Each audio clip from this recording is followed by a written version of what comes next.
February 12, 1809, born in a one-room log cabin, this child would grow up with nothing, no wealth, no privilege, no formal education. And yet, he would become the man who held a nation together. His name, Abraham Lincoln. Lincoln's childhood was one of hardship. His family moved from Kentucky to Indiana, carving a life out of the wilderness. His mother died when he was just 9. Though he had little schooling, Lincoln taught himself. He read every book he could find: Shakespeare, the Bible, law, and philosophy. He was hungry for knowledge. As a young man, Lincoln worked as a store clerk, a rail splitter, and even a riverboat worker. But something greater called him: law and politics. In 1834, he was elected to the Illinois state legislature. He studied law on his own, passed the bar, and became a lawyer. His reputation: honest, fair, and brilliant. Then came 1858. Lincoln ran for Senate against Stephen Douglas.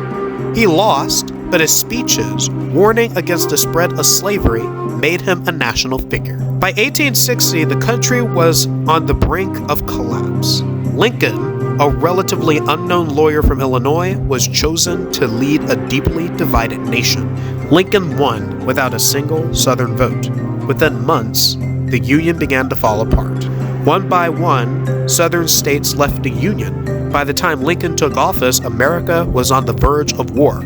Lincoln, at his inauguration, pleaded for unity, but war was coming. April 12, 1861, the first shots of the Civil War rang out at Fort Sumter. The nation was at war. Lincoln faced crisis after crisis.